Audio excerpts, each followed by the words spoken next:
بالله من الشيطان الرجيم بسم الله الرحمن الرحيم وهي تجري بهم في موج كالجبال ونادى نوح ابنه وكان في معزل يا بني اركب معنا ولا تكن مع الكافرين قال سآوي إلى جبل يعصمني من الماء قال لا عاصم اليوم من أمر الله إلا من رحم وحال بينهما الموج فكان من المغرقين وقيل يا أرض ابلعي ماءك ويا سماء أقلعي وغيض الماء وقضي الأمر واستوت على الجودي وقيل بعدا للقوم الظالمين ونادى نوح ربه فقال رب إن ابني من أهلي وإن وعدك الحق وأنت أحكم الحاكمين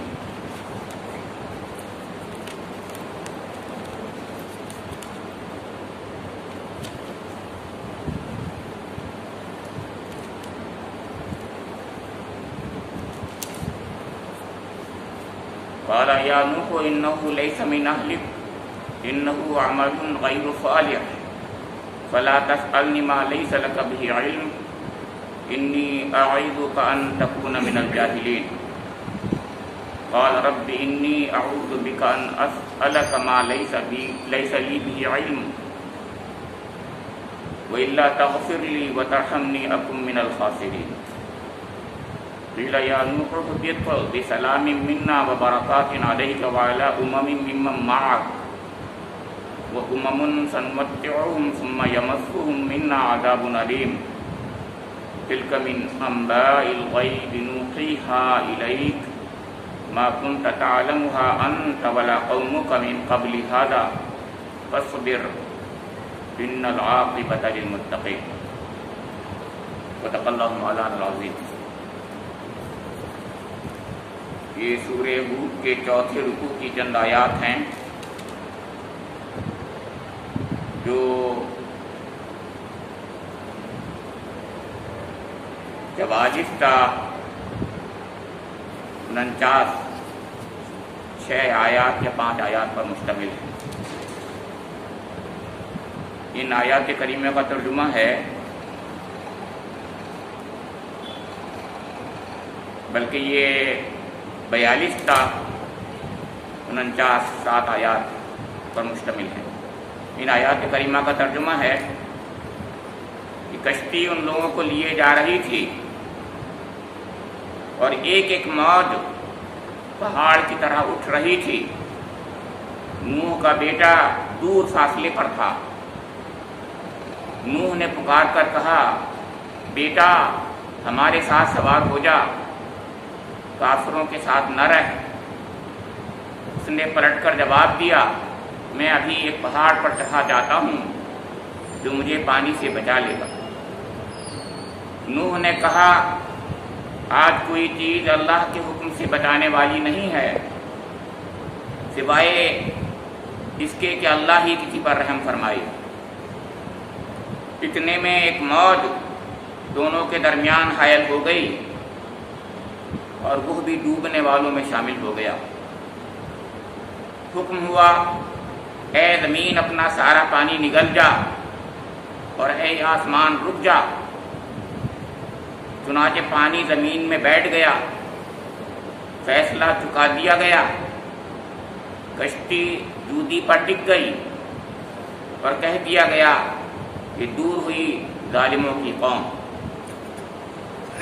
نوح نے اپنے رب کو پکارا، کہا اے رب میرا بیٹا میرے گھر والوں میں سے ہے اور تیرا وعدہ سچا ہے اور تو سب حاکموں سے بڑا اور بہتر حاکم ہے. جواب میں ارشاد ہوا اے نوح وہ تیرے گھر والوں میں سے نہیں ہے، وہ تو ایک بگڑا ہوا کام ہے، لہذا تو اس بات کی مجھ سے درخواست نہ کر جس کی حقیقت تو نہیں جانتا. میں تجھے نصیحت کرتا ہوں کہ اپنے آپ کو جاہلوں کی طرح نہ بنا لے. نوح نے فوراً عرض کیا اے میرے رب میں تیری پناہ مانگتا ہوں اس سے کہ وہ چیز تجھ سے مانگوں جس کا مجھے علم نہیں۔ اگر تو نے مجھے معاف نہ کیا اور رحم نہ فرمایا تو میں برباد ہو جاؤں گا۔ حکم ہوا اے نوح اتر جا، ہماری طرف سے سلامتی اور برکتیں ہیں تجھ پر اور ان گروہوں پر جو تیرے ساتھ ہیں، اور جو کچھ گروہ ایسے بھی ہیں جن کو ہم کچھ مدت سامان زندگی بخشیں گے، بخشیں گے، پھر انہیں ہماری طرف سے دردناک عذاب پہنچے گا۔ اے نبی، یہ غیب کی خبریں ہیں جو ہم تمہاری طرف وحی کر رہے ہیں، اس سے پہلے نہ تم ان کو جانتے تھے اور نہ تمہاری قوم، بس صبر کرو، انجام کار متقیوں ہی کے حق میں ہے۔ سورہ ہود میں اللہ رب کریم نے جن انبیاء کرام کا ذکر کیا ہے ان میں سب سے پہلے حضرت نوح علیہ السلام کا ذکر کیا ہے کہ ان کے تاریخی اعتبار سے آپ ہی پہلے نبی ہیں جنہوں نے شرک کے خلاف آواز اٹھائی، سب سے پہلے نبی جنہوں نے شرک کے خلاف آواز اٹھائی، یا یوں کہیے کہ حضرت آدم علیہ السلام کے بعد انسانیت جب اپنے رب کو بھول گئی اور اس نے خدا کے سوا شریک ٹھہرائے تو بحیثیت قوم تو ان میں یہ کمی یا خرابی نہیں آئی تھی جب تک کہ حضرت نوح علیہ السلام کا زمانہ نہیں آیا، اور جب حضرت نوح علیہ السلام کا زمانہ آ گیا تو بحیثیت مجموعی اس قوم کے اندر شرک اچھی طرح پیدا ہو گیا تھا، اور اس کے خلاف اللہ رب کریم نے اپنے ایک اولو العزم نبی حضرت نوح علیہ السلام کو بھیجا۔ آج کے درس میں یہ حضرت نوح علیہ السلام کا قصہ ختم ہو گیا ہے، اور اگلی آیات وَإِلَىٰ عَادٍ أَخَاهُمْ هُودًا سے شروع ہوں گی انشاءاللہ۔ اس میں قوم ہود کا یا قوم عاد کا تذکرہ آئے گا۔ حضرت ہود علیہ السلام کی قوم کی عاد ہے، قوم عاد ہے۔ عاد کی آیات ایک لحاظ سے بڑی مشکل آیات ہے، آپ غور کریں گے مشکل ہیں۔ مشکل اس لیے ہے کہ انسان اپنی نفسیات کے ساتھ، اپنے ایموشنز کے ساتھ، اپنے سینٹیمنٹس کے ساتھ اس دنیا میں رہتا بستا ہے، اور یہ سینٹیمنٹ جو ہیں نبی ہونے سے ختم نہیں ہوتے، اور سینٹیمنٹ جو ہوتے ہیں وہ عجیب چیز ہوتے ہیں۔ کبھی کبھی وہ انسان کو غلط توجیہ بھی کر دے جاتے ہیں، یا یوں کہیے کہ شفقت فطری میں انسان ایسا بھی کر گزرتا ہے جس کا ذکر آج کیا گیا۔ بڑی باریک بات ہے، بڑی نازک باتیں تھیں، میں سوچ رہا تھا کہ کیسے میں آپ کے سامنے کر دوں، کیونکہ ایک طرف علم ہے اللہ کا، اللہ نے فرما دیا ہے کون بچے گا کون نہیں بچے گا، پھر جب اللہ کا علم ہے تو کیا وحی الہی کا علم اس میں کوئی حکم ہو سکتا ہے؟ نہیں ہو سکتا۔ پھر کیوں کہا انہوں نے؟ یہ سوال تھا جو میرے ذہن میں خود گردش کر رہا تھا اور اس کا جواب میں نہیں پا رہا تھا۔ اللہ تعالیٰ نے میرے دل میں ایک بات ڈالی ہے، میں آپ کے سامنے رکھوں گا۔ اللہ رب کریم اس بات کو قبول فرما لے، اور غلطی ہو تو آپ کے دل سے محو فرما دے، اور میرے دل سے بھی، اور مجھ کو بھی معاف کر دے اور آپ بھی معاف۔ میری نظر میں علم میں کوئی کمی نہیں تھی، یہ سینٹیمنٹ کا مسئلہ تھا۔ نمبر ایک بات تو یہ ہے، آپ نے ترجمہ سن لیا ہے، اس کی روشنی میں بول رہا ہوں میں۔ جب وہ ڈوب گیا ہے تو ڈوبنے کے بعد انہوں نے اپنے رب سے ایک بات کہہ دی ہے، اس کا ذکر کر رہا ہوں، اس پر ہی درس ہے، آسوچ یہ مرکوز رہے گا۔ بہت باریک سی بات تھی، میں اس لیے میں کہنا چاہ رہا ہوں، نازک باتیں ہوتی ہیں خود کی باتیں۔ اللہ تعالیٰ یہ بتا رہا ہے ہمیں کہ انسان اپنے پورے وجود کے ساتھ کیا ہوتا ہے، کمپلیکس ہوتا ہے، بڑے فیصلے کرنا مشکل ہوتے ہیں اس کے لیے۔ اس کے باوجود اللہ کا نیک فرمانبردار بندہ کیا کرتا ہے؟ اس کو کیا کرنا چاہیے، اس میں سبق اسی طرف خاص طور سے دیا گیا ہے. یہی سبق ہے جو ہمیں آج ملنا چاہیے. ہم لوگ بھی اپنے، ہم میں سے جو لوگ والدین ہیں، باپ ہیں کسی کے، ان حالات سے، ان کیفیات سے گزرتے ہیں. ایک طرف ایمان بھی ہمارا ہوتا ہے اور کبھی ایسی حالات اور ایسی کیفیات سے دوچار ہو جاتے ہیں ہم، تو اللہ تعالیٰ نے ہمیں ان آیات میں انہیں پر سبق دیا ہے. بڑی پیاری، بہت اہم باتیں ہیں. پھر ایک اور چیز ہے، دوسری چیز یہ ہے کہ انبیاء کرام کے بارے میں جو کچھ علم غیب کے تعلق سے بھی جو غلط خیالات پائے جاتے ہیں، اس کا بھی صحیح جو صحیح توجیہ ہے وہ ان آیات کے ذریعے سے معلوم ہوتی ہے. یعنی یہ کہ کسی نبی کو یہ پتہ نہیں ہوتا کہ وہ کسی کا فیصلہ کیا ہوگا، اللہ کے ہاں کیا فیصلہ ہونے والا ہے. اب تیسری بات جو ہے، کیونکہ میں آپ کے سامنے بات رکھوں گا کہ یہ کس وقت بات کہی ہے انہوں نے، یہ بھی بہت اہم بات. کیا وہ ڈوب گیا تھا بعد میں کہا، یا ڈوب رہا تھا تب کہا؟ یہ چند باتیں ہیں جس کی طرف آپ توجہ رکھیے ذہن میں، تب آپ صحیح سمجھیں یہ بات. دیکھیے فرمایا اللہ تعالیٰ نے، بات یہاں سے شروع ہوئی ہے کہ وَهِيَ تَجْرِي بِهِمْ فِي مَوْجٍ كَالْجِبَالِ وَنَادَىٰ نُوحٌ ابْنَهُ وَكَانَ فِي مَعْزِلٍ يَا بُنَيَّ ارْكَب مَّعَنَا وَلَا تَكُن مَّعَ الْكَافِرِينَ.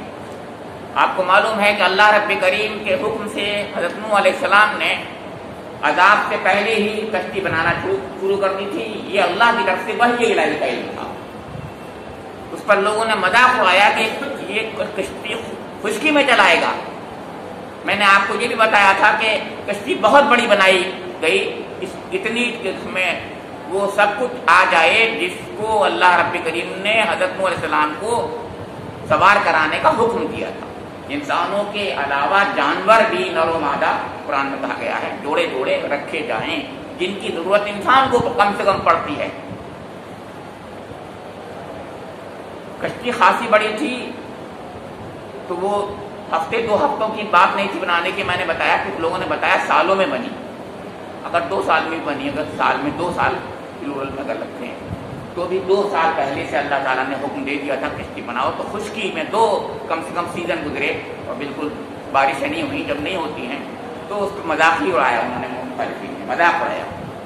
اگر 1 سال بھی گزرا ہوگا تب بھی 1 سال بہت ہوتا ہے، اور اس میں جب کشتی بنائی تو مذاق اڑانے والوں کے لیے خاصا موقع مل گیا. یہ علم ہے اللہ کے نبی کو گویا کہ اللہ تعالیٰ نے بتایا کہ یہ آنے والا ہے عذاب آئے گا، کشتی بناؤ. اور عذاب کیسے آئے گا؟ یعنی پانی کا عذاب آئے گا، اس میں کشتی چلے گی اور تمہیں بچایا جائے گا. یہ تمام باتیں نبی کو بتا دی گئی، لیکن اس کی تفصیل نہیں معلوم ہوتی کسی کو. یہی فرق ہے، اس فرق کو سمجھنا چاہیے. یعنی ایز اے ہول ایک بات اوور آل معلوم ہے، لیکن اس کی تفصیل اللہ تعالیٰ جتنی بتاتا ہے بس اتنی ہی معلوم ہوتی ہے. ظاہر مستقبل کا حال اللہ ہی جانتا ہے، کوئی نہیں جانتا، نبی بھی نہیں جانتا. یہی بات ہے جو بہت بنیادی بات ہے.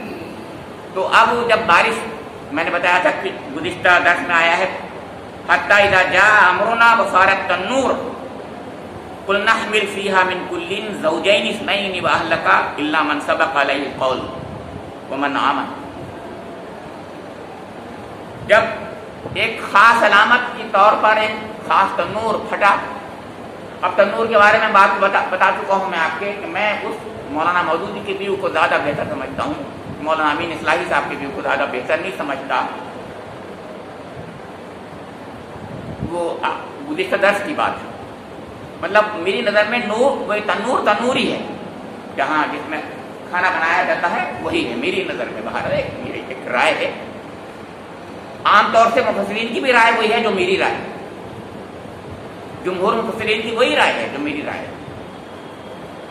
تو تنور ایک علامت تھی، اس میں سے پانی ابلنا شروع ہو گیا. جہاں آگ ہوتی ہے وہاں پانی ابلنا شروع ہو گیا. یہی ایک بات ہے جو عجوبہ ہے. تو یہ گویا یہ اس بات کی علامت تھی کہ اب عذاب آنے والا ہے.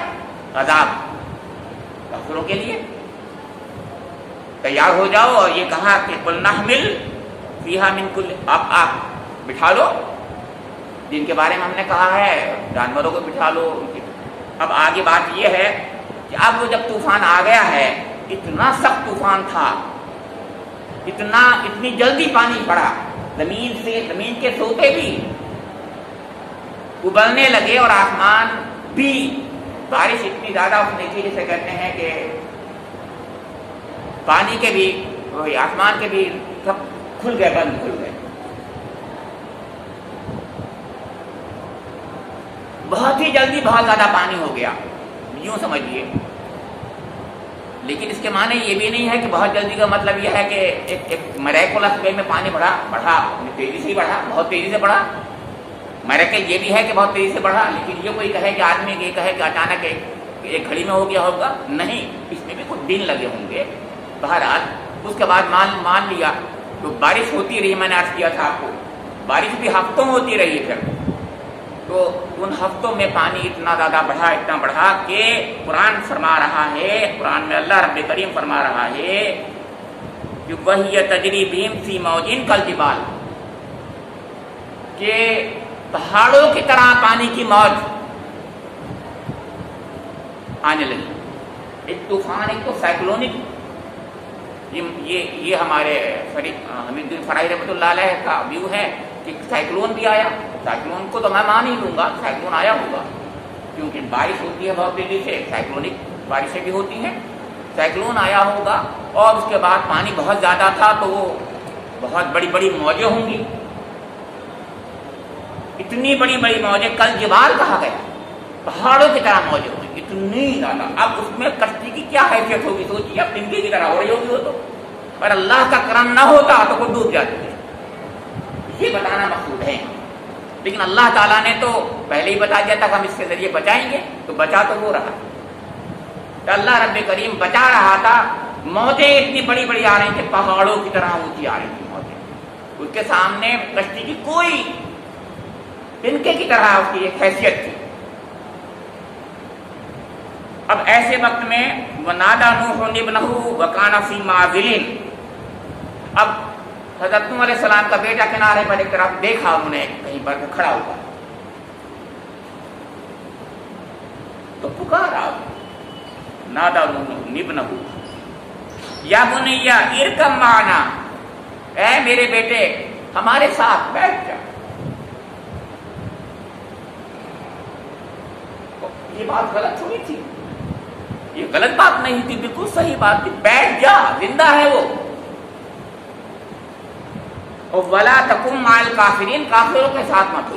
یہ بنیادی بات ہے جو وہ کہہ رہے ہیں کہ کافروں کے ساتھ مت رہے، تو ہمارے ساتھ آ جا. یعنی گویا کہنا یہی ہے کہ تو کافروں کے ساتھ رہ کر نہیں آیا ہمارے ساتھ میں، تو کافروں کے ساتھ مت رہے. بیٹا دیکھ، اگر تو کافروں کے ساتھ رہے گا تو آج بچے گا نہیں. یہ گویا مقصد تھا ان کا کہنے کا، وہی انہوں نے کہا ہے. لیکن اللہ کے جو فیصلے ہیں اس کو کوئی ٹال نہیں سکتا. جب کسی کا اللہ تعالیٰ فیصلہ کر لیتا ہے کہ اس کو اب ہم ہدایت سے نہیں نوازیں گے، ہم نے مہر لگا دی ہے، تو پھر کوئی کچھ بھی کہے، نبی بھی کہے تو ہوتا نہیں. یہی مطلب ہے کہ نبی چاہ رہا ہے، لیکن اللہ سب کے فیصلے یہ ہو چکے ہیں کہ نہیں، اب یہ غرق ہوگا، اب یہ ایمان نہیں لائے گا. غرق اس لیے نہیں ہوگا کہ غرق ہو جائے گا، بلکہ ایمان نہیں لائے گا، ایمان نہ لانے کے نتیجے میں غرق ہو جائے گا. یہ بہت بنیادی بات ہے جو نوٹ کرنے کی ہے. تو اس نے کہا قال سآوی الی جبل یعصمنی من الماء قال لا عاصم اليوم من امر اللہ الا من رحم. تو اس نے یہ کہا تھا کہ میں پہاڑ پہ چڑھ جاؤں گا. قال سآوی الی جبل یعصمنی من الماء، جو مجھے پانی سے بچا لے.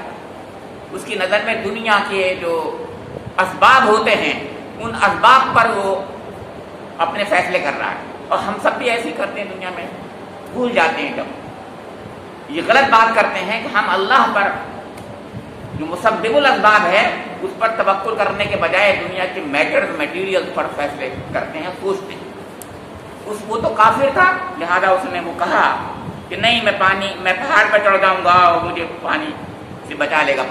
پہاڑ بچا لے گا، نہیں اللہ نہیں، پہاڑ بچا لے گا. کہنے کی بات ہے، بہرحال مطلب اس کا یہی ہے کوئی نہیں کہتا مجھے پہاڑ بچا لے گا، نہ اس نے کہا ہوگا، مطلب اس کا وہی ہے جیسے ہم بھی بول دیتے ہیں، کوئی یہ تھوڑی کہہ رہا ہے پہاڑ بچا لے گا، مطلب پہاڑ پہ میں چڑھ جاؤں گا، میں بچ جاؤں گا۔ اللہ کے نبی نے حضرت نوح علیہ السلام نے جو والد سے انہوں نے کہا لا عاصم اليوم من امر اللہ الا من رحم، آج کے دن میں کوئی بھی نہیں بچے گا اللہ کے فیصلوں سے، فیصلوں کا جو ہے، اور سوائے اس کے جس پر اللہ کا رحم ہو جائے۔ آج اللہ کا غضب جوش کھا رہا ہے، اب جب عذاب آتا ہے تو اللہ کا غضب جوش کھاتا ہوتا ہے۔ اور وحال بینہما الموج فکان من المغرقین،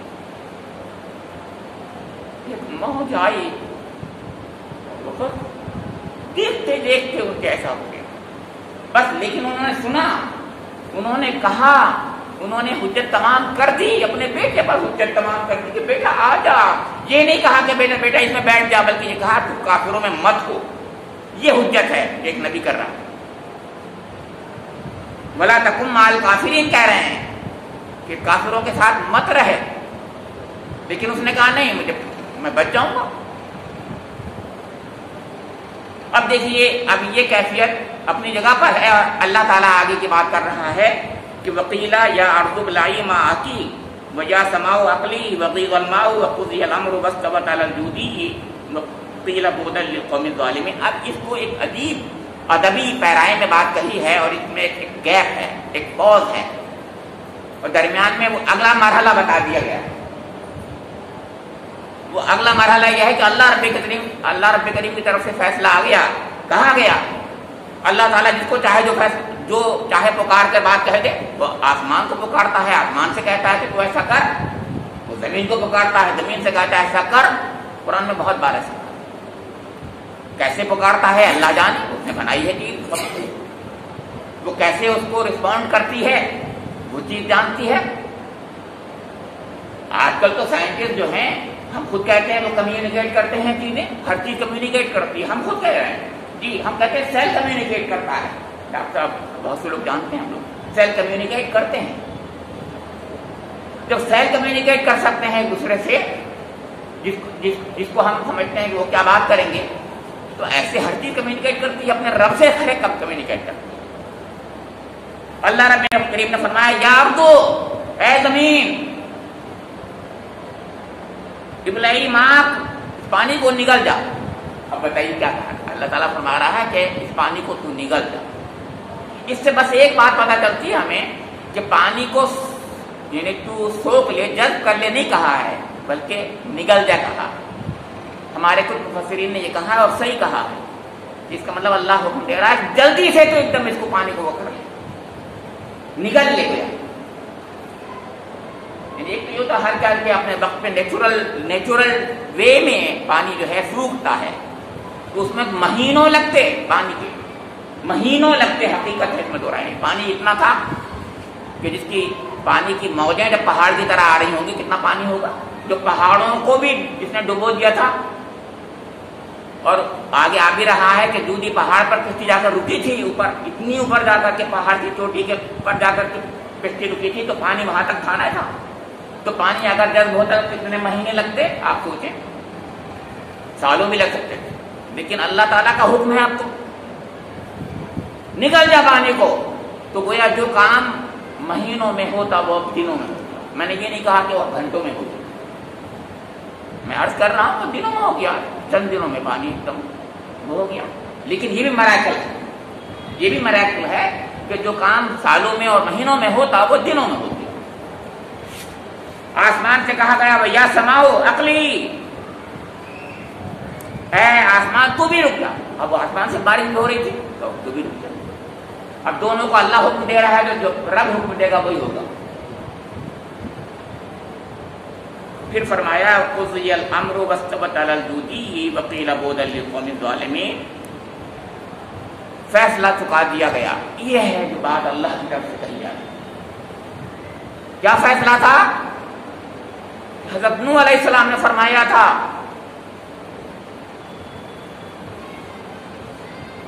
کہ اے اللہ، اس دنیا میں ایک بھی کٹے کافر کو زندہ نہ کرا دے۔ وقال نوح رب انهم عصوني واتبعوا من لم يزده ماله وولده الا خسارا. اور پھر فرمایا تھا ربنا اے اللہ کہ تو ان میں سے ایک بھی کافر کو مت چھوڑنا. ومکروا مکرا کبارا وقالوا لا تذرن آلهتكم ولا تذرن ودا ولا سواعا ولا يغوث ويعوق ونسرا وقد اضلوا كثيرا ولا تزد الظالمين الا ضلالا مما خطيئاتهم اغرقوا فادخلوا نارا فلم يجدوا لهم من دون الله انصارا. ایک بھی کٹے کافر کو مت چھوڑ. یہ حضرت نوح علیہ السلام کہہ رہے ہیں. کیوں کہ 950 سال تک انہوں نے محنت کی ہے, 950 سال محنت کی ہے, اور محنت کے نتیجے پہ چند لوگ, میں نے بتایا تھا کل 80 لوگ ایمان لائے ہیں ان پر تقریباً بائبل کے لحاظ 80 لوگ کل ایمان لائے ہیں 900 سال کی محنت کے بعد 80 لوگ. ان کے دل گردے سے پوچھئے کتنی محنت کی تھی انہوں نے, محنت کا پھل یہ نظر آیا تھا.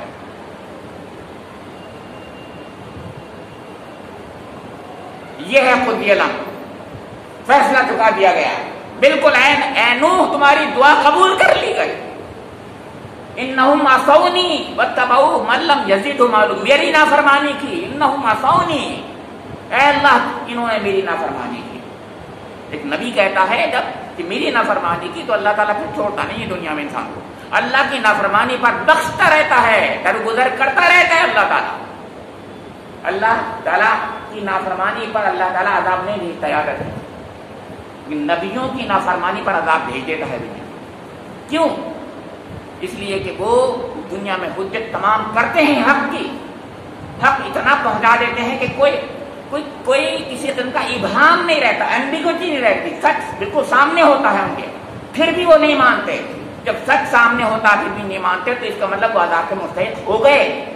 لیکن اگر نبی نہیں آتا تو بندے یہ عذر کر سکتے تھے اپنے رب کے حضور, اللہ ہمیں تو پتہ ہی نہیں تھا, اللہ عذاب نہیں بھیجتا دنیا, وہاں ضرور بھیجے گا, وہاں ضرور جہنم کے مستحق ہو جائیں گے, کیونکہ اللہ تعالیٰ وہاں فیصلے جو کرے گا اس کے وہ دوسرے پیمانے ہیں سب. اللہ تعالیٰ کہ عقل دی تھی میں نے تمہیں نہیں دی تھی, ہاں دی تھی, تم نے عقل کا کیا استعمال کیا؟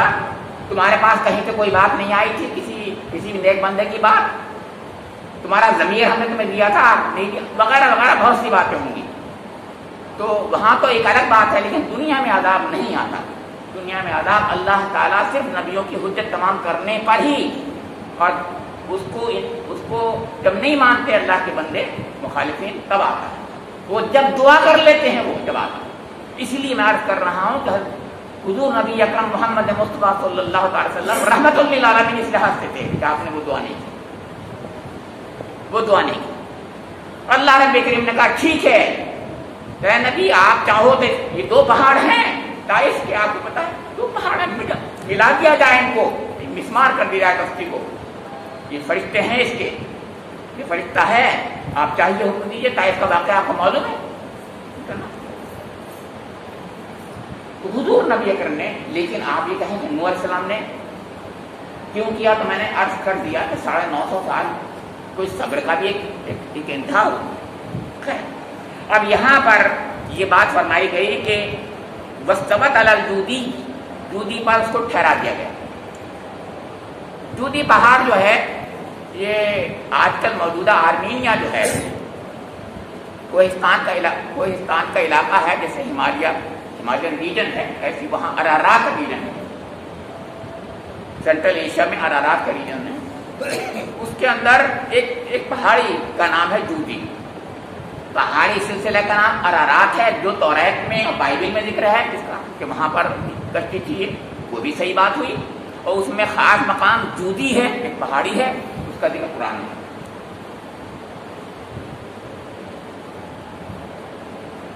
پہلے یہ ترکستان تھا, آج آرمینیا ہے. تو آج کے آرمینیا میں یہ جودی پہاڑ ہے. وہاں پر آج بھی اس کے نشانات ملتے ہیں, باقاعدہ اس کے نشان ہیں, اس کشتی کے نشان. آثار قدیمہ سے, آرکیولوجیکل سروے سے پتہ چلا کہ یہاں پر بہت بڑی کشتی کبھی رکی ہے.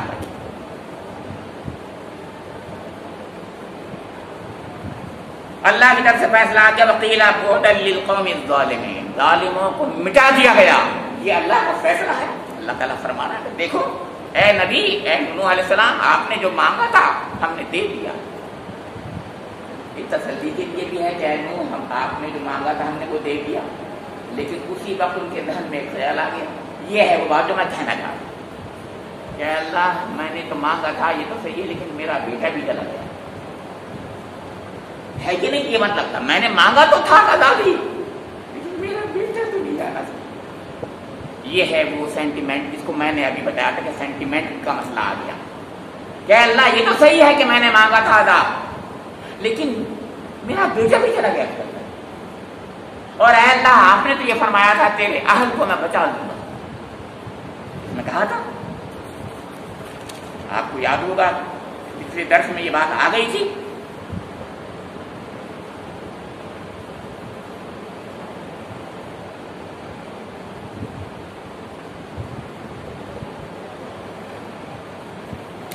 یہی آج کی یہاں پر ہے، ہاں قُلْ نَحْمِلُ فِيهَا مِنْ كُلٍّ زَوْجَيْنِ اثْنَيْنِ وَأَهْلَكَ إِلَّا مَنْ سَبَقَ عَلَيْهِ الْقَوْلُ وَمَنْ آمَنَ۔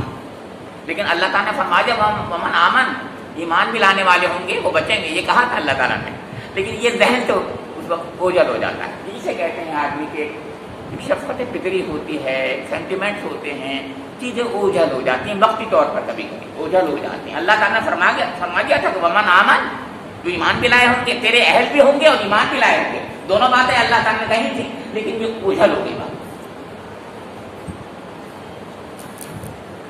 کیونکہ باپ کا اولاد کے ساتھ جو محبت ہوتی ہے اور ماں کی اولاد کے ساتھ جو معاملہ ہوتی ہے اس کا تصور ہم ہی کرتے ہیں یا ماں کرتی ہے اور باپ ہی کرتا ہے۔ جو باپ ہے وہ جانتے ہیں کہ ہم اس کی وجہ سے کتنا فتنے کے شکار ہو جاتے ہیں۔ قرآن پاک میں اس لیے تو کہا، دو جگہ کہا ہے، انما اموالکم و اولادکم فتنہ، اولاد اور مال جو ہے یہ فتنہ ہے، ہمارے لیے ذریعہ آزمائش ہے، ہمارے ایمان کی آزمائش ان کے ذریعے سے ہو جاتی ہے، اور کبھی کبھی ہم لوگ اس کی وجہ سے نقصان اٹھا لیتے ہیں۔ تو فرمایا کہ نادا نوح ربہ فقال رب ان ابنی من اہلی وان بعدک الحق وانت احکم الحاکمین۔ اب بڑے ادب کے ساتھ انہوں نے ایک بات اپنے رب کے حضور پیش کر دی۔ نوح نے اپنے رب کو پکارا اور کہا کہ اے رب، میرا بیٹا میرے گھر والوں میں سے ہے اور تیرا وعدہ سچا ہے اور تو سب حاکموں سے بڑھ کر حاکم ہے۔ اس سے یہ پتہ چل رہا ہے کہ یہ بات انہوں نے ابھی مرا نہیں، اس سے پہلے ہی کہی ہے۔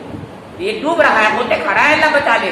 ٹھیک ہے، میں یہ کہنا چاہ رہا تھا، یعنی کہیں غلطی نہیں کر رہے حضرت نوح علیہ السلام، جیسے ہم سمجھ رہے ہیں ایسا نہیں ہے، کہیں بھی غلطی نہیں کر رہے، کنفیوژن ہم کو ہو رہا ہے۔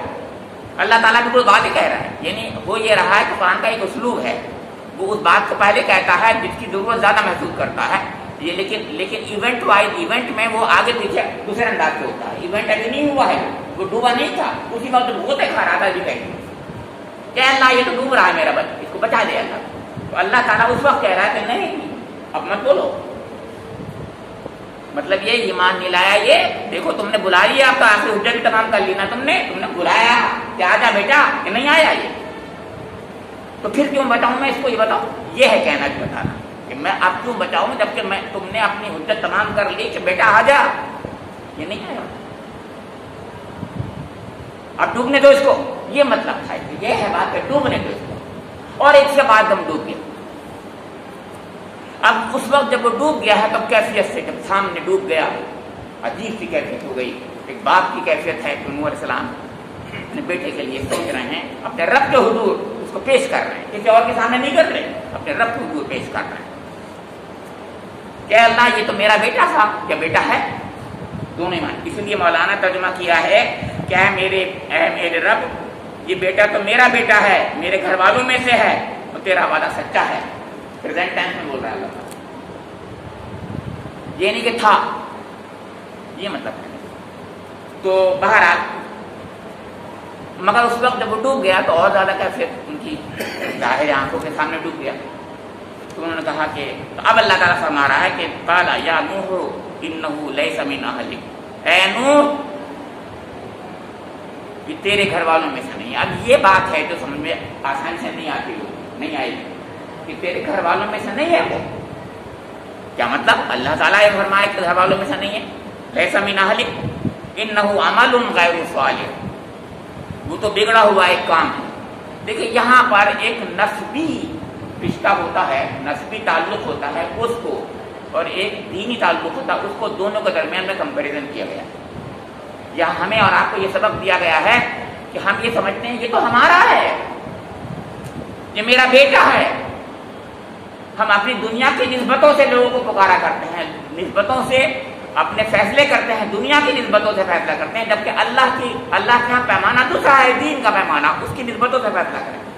یہ ہے، یہ ہمیں سبق دیا کہ اے نوح، اور نوح کے بعد قرآن پاک کے ذریعے امت مسلمہ کو یہ سبق دیا گیا ہے کہ اے امت مسلمہ کے لوگوں، تم یہاں پیمانہ جو بناؤ اس پیمانے کو بناؤ جو دین کا پیمانہ ہے۔ تم یہاں پر غلط سمجھ گئے کہ میرا بیٹا ہے، یہ میرا بھائی ہے، یہ میری بہن ہے، یہ میرے رشتے دار ہیں، یہ میرے فلاں ہیں، یہ میرے فلاں ہیں، یہ میرے قوم۔ نہ قوم ہے کچھ، نہ بیٹے ہیں، نہ اولاد ہے، کچھ نہیں۔ یہ سوچو یہ مومن ہے کہ نہیں ہے؟ اگر مومن ہے تو مومن تمہارے ہیں، اپنے مومن ہیں، اور اگر نہیں تو پھر یہ تمہارے نہیں، یہ مطلب ہے۔ اسی پر مجھے اور آپ کو یاد ہوگا وہ قصہ، ایسی آیات کی روشنی میں ہمارے حضور نبی اکرم محمد صلی اللہ علیہ وسلم کے صحابہ کرام کی تربیت کیا ہوئی تھی اور ان کا ایمان کیا ہے۔ حضرت ابوبکر صدیق رضی اللہ تعالی عنہ جنگ بدر میں اپنے بیٹے کے ساتھ جنگ لڑ رہے ہیں۔ بیٹا جو ہے وہ کافروں میں ہے، مشرکین عرب میں سے ہے، وہ ادھر ان کے ساتھ آیا۔ ایک بار ایسا ہو گیا کہ ابا جان کے قریب آ گیا، وہ کہتا ہے جب ایمان لے آیا بعد میں، عبد الرحمان نے بعد میں جب ایمان لے آئے وہ، تو انہوں نے کہا ابا جان جب بدر میں ایسا ہوا تھا تو آپ میرے زد میں آ گئے تھے، مگر میں نے اپنی کنی کاٹ دی اور میں بچا کے چلا گیا۔ انہوں نے کہا بیٹے نے کہ ابا جان ایسا ہوا تھا جنگ بدر میں، جب ایسا ہوا تھا تو میں بچ گیا تھا، میں نے آپ کو بچا دیا تھا۔ تو انہوں نے کہا کہ بیٹا اگر تو میری زد میں آ گیا ہوتا تو میں تجھے نہیں چھوڑتا۔ یہ حضرت ابوبکر کا ایمان ہے۔ یہ کہہ رہا ہوں، یہ سکھایا قرآن میں، یہ سبق یہ تھا جو ملا ہے ہمیں۔ حضرت ابوبکر یہ کہہ رہے ہیں کہ بیٹا تو سامنے آ گیا ہوتا اور میرے سامنے ہوتا، تلوار کی زد میں میرا آ گیا ہوتا، میں تجھے نہیں چھوڑتا۔ ارے باپ کہہ رہا ہے بیٹے کے لیے، بیٹا نہیں کہہ رہا باپ کے لیے۔ سوچیے باپ، وہ باپ جس کا میں ذکر یہاں کر رہا ہوں، یہ سینٹیمنٹ کی کا ذکر کر رہا ہوں، تو باپ کی شفقت قدری اس کو کوئی چیلنج نہیں کر سکتا، شفقت قدری کو کوئی چیلنج نہیں کر سکتا، لیکن ایمان کے مقابلے میں اور صحابہ کرام کا ایمان کے مقابلے میں جس کا ذکر کر رہا ہے اللہ تعالیٰ نے ایسا دنیا میں دکھایا، تاریخ بن گئی ہے۔ کہتا ابوبکر یہ فرما رہے ہیں کہ بیٹا تو سامنے آ گیا ہوتا تو میں تجھے نہیں چھوڑتا۔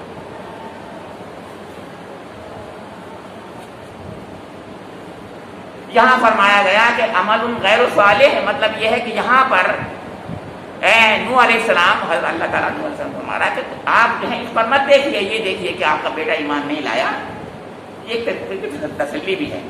فلا تسألنی ما لیس لک بہ علم، تو ایسی چیز کے بارے میں درخواست نہ کر جس کی حقیقت کو تو نہیں جانتا۔ مطلب کہنے کا یہ تھا کہ جب اس کے لیے فیصلے ہو گئے کہ اب وہ ڈوبے گئی، تو اب ہم سے کہہ رہا ہے کہ نہ ڈوبے۔ اللہ کی طرف سے فیصلے ہو گئے تو اللہ کے فیصلے جلد بازی میں نہیں ہوتے، بہت پورا کا پورا اس کے بارے میں اس کا پورا اس کا صبر کا اس کا پیمانہ بھر جاتا ہے۔ آپ نہیں جانتے ان چیزوں کو، ان حقیقتوں کو کہ اس کے بارے میں فیصلہ ایسا کیوں ہو گیا، لیکن اس کا مطلب یہ بھی نہیں کہ کوئی ناانصافی ہو رہی ہے، ناانصافی نہیں ہوتی ہے، انصاف کے ساتھ فیصلہ ہوتا ہے۔ مہر لگ جاتی ہے جب اللہ تعالیٰ تو سب سے زیادہ مہلت دیتا ہے، بہت ہی مہلت دیتا ہے، اتنا مہلت دیتا ہے کہ کوئی دے ہی نہیں سکتا۔ تب وہ فوراً کہہ رہے ہیں قال رب انی اعوذ بک ان اسألک ما لیس لی بہ علم، اے اللہ میں پناہ مانگتا ہوں تیری اس چیز سے کہ ان چیز سے میں تجھے مانگوں وہ چیز تجھ سے مانگوں جس کا مجھے علم نہیں۔ ہاں مجھے علم نہیں تھا۔ وَإِلَّا تَغْفِرْ لِي وَتَرْحَمْنِي أَكُن مِّنَ الْخَاسِرِينَ، اے اللہ تو مجھے معاف کر دے، اگر تو نے مجھے معاف نہیں کیا اور رحم نہ فرمایا تو میں برباد ہو جاؤں گا۔ یہ ایک مومن کی شان ہوتی ہے. مومن تو مومن ہے اور نبی تو بہت بڑا مومن ہے. یہ اللہ کے نبی کا اس کی شان کا ذکر کیا گیا ہے کہ وہ فوراً کے فوراً، حالانکہ بیٹا سامنے ڈوبا ہوا ہے، کس کیفیت سے دو چار ہیں، فوراً کہا اللہ مجھے معاف کر، مجھ سے غلطی ہو گئی، میں نے ایک بات تیرے سامنے رکھ دی ایسی جو مجھے نہیں کہنی تھی، یہ بے ادبی مجھ سے ہو گئی، یہ گستاخی مجھ سے ہو گئی کہ میں نے آپ کے فیصلوں پر یہ کہہ دیا کہ اللہ میرا بیٹا کیوں ڈوب گیا. یہ ہے وہ بات جو کہنی تھی. تو اللہ تعالیٰ کی طرف سے فوراً رحمتوں کے فیصلے ہوتے ہیں. قیل یا نوح اہبط بسلام منا وبرکات علیک وعلی امم ممن معک. اے نوح اتر جا، ہماری طرف سے سلامتی و برکتیں ہیں تجھ پر اور ان گروہوں پر جو تیرے ساتھ ہیں. اتر جا، کشتی سے اتر جا، اور اس پہاڑ پر سے جو جہاں کشتی ہے اس پہ سے پہاڑ سے اتر جا. دونوں معنی سے کشتی سے اتر کر پہاڑ پر پہنچے گا پہلے تو دودھی پر، اور جب پہاڑ پر سے اتر جا. تیرے لیے یہ سب برکتوں کا فیصلے ہیں، سلامتیاں ہیں تجھ پر اور ان لوگوں کے پر بھی جو تیرے ساتھ میں ہیں، یعنی مومن ہی، وہی تو کشتی میں رہ گئے تھے. پھر فرمایا کہ پھر کچھ گروہ ایسے بھی ہیں، وہ امم سنمتعہم ثم یمسہم منا عذاب علیم. اس کے بعد انہی گروہوں میں ان کی اولاد جو بنے گی، جو نسلیں آئیں گی، ان میں کچھ لوگ ایسے ہوں گے جن پر اللہ کا فیصلہ پھر چسپاں ہو جائے گا. یعنی مطلب یہ ہے کہ نوح علیہ السلام کے زمانے میں وہ تو بہت سب پیارے لوگ تھے، سب جو ان کی کشتی میں سوار تھے، لیکن بعد میں دھیرے دھیرے پھر گمراہی آئی، اور ہم آپ سب کی اولاد میں تو ہیں. دنیا میں کتنی بار اور عذاب آئے ہم بھی جانتے ہیں، کا ذکر اللہ تعالیٰ فرماتے ہیں. تلک من انباء الغیب نوحیھا الیک ما کنت تعلمھا انت ولا قومک من قبل ھذا. یہ ہے بالکل آخر میں سمری. فرمایا کہ نبی اکرم یہ غیب کی خبریں ہیں جو ہم تمہاری طرف وحی کر رہے ہیں. بالکل صحیح بات ہے. یعنی حضور کو کیا معلوم کہ کیا بات ہوئی تھی، کس طریقے سے کیا ڈیٹیل ہوئی تھی، تو بتایا کہ ہم بتا رہے ہیں وحی کے ذریعے سے. یہ ہمیں بتایا جا رہا ہے، حضور کو نہیں بتایا، ہمیں بتایا جا رہا ہے کہ حضور کو وحی الہی کے ذریعے سے بتایا گیا ہے. یہ قرآن پاک جو آیا وحی الہی ہے، جو آپ فرماتے ہیں وہ اس میں کوئی ذرہ برابر بھی شک نہیں کیا جا سکتا، اور شک کرنے کے معنی کفر میں وہ شک کرتا ہے. فرمایا کہ آپ کے ساتھ جو کچھ معاملات ہو رہے ہیں آج، جو آپ کی قوم آپ کے ساتھ کر رہی ہے، حضور سے فرمایا جا رہا ہے فاصبر ان العاقبۃ للمتقین. متقین کے لیے بہتری ہے انجام کار کی بہتری متقین کے لیے ہے. یہ لفظ جو آتا ہے عاقبہ ہے دنیا آخرت کی بہتری کے لیے آتا ہے، دنیا آخرت کی کامیابی کے لیے آتا ہے، یا اوور آل کامیابی کے لیے آتا ہے. اوور آل کامیابی جسے کہتے ہیں کہ اوور آل کامیابی جو ملے گی وہ آپ کو ملے گی. یہ تسلی تھی کہ سب کچھ اور آپ کو نہیں بلکہ متقین کو ملے گی. یعنی آپ پر ایمان لانے والوں کو اوور آل کامیابی ملے گی، مومنوں کو کامیابی ملے گی. آپ گھبرائیے مت. آج تو سب آپ کو دشمن بنے ہوئے ہیں، لیکن ایک دن ایسا بھی آئے گا کہ آپ کے ہاتھ پر ایمان لے آئیں گے یہ سب، اور یہ سب لوگ جو ہیں بچ جائیں گے اس عذاب سے جو عذاب جس کا عذاب نوح علیہ السلام پر آیا. تو حضور نبی اکرم کی امت پر ویسا عذاب نہیں آیا، آپ جانتے ہیں نہیں آیا. اور حضور نبی اکرم کے دست مبارک پر حضور کی آنکھوں کے سامنے 1 لاکھ سے زیادہ لوگ صحابہ کرام بن گئے، اور ان کو اللہ رب کریم نے اتنا بڑا درجہ عنایت فرما دیا، صحابیت کا درجہ، جس درجے کو ہم سمجھ بھی نہیں سکتے، تصور بھی نہیں کرتے. اللہ رب کریم مجھے اور آپ لوگوں کو ان آیات کو سمجھنے کی، اس کے مطابق عمل کرنے کی توفیق عنایت فرما دے. ان کے سمجھنے میں جو ہم سے غلطیاں ہو گئی ہیں اللہ تعالیٰ ان کو معاف فرما دے، میرے قلب سے بھی محفوظ فرما دے، آپ کے قلب سے بھی محفوظ فرما دے، اور ہمارے بچوں کے معاملے میں اور ہماری اولاد کے معاملے میں ہمیں صحیح فیصلے کرنے کی توفیق عنایت فرما دے. ربنا تقبل منا انک انت السمیع العلیم وتب علینا انک انت التواب الرحیم.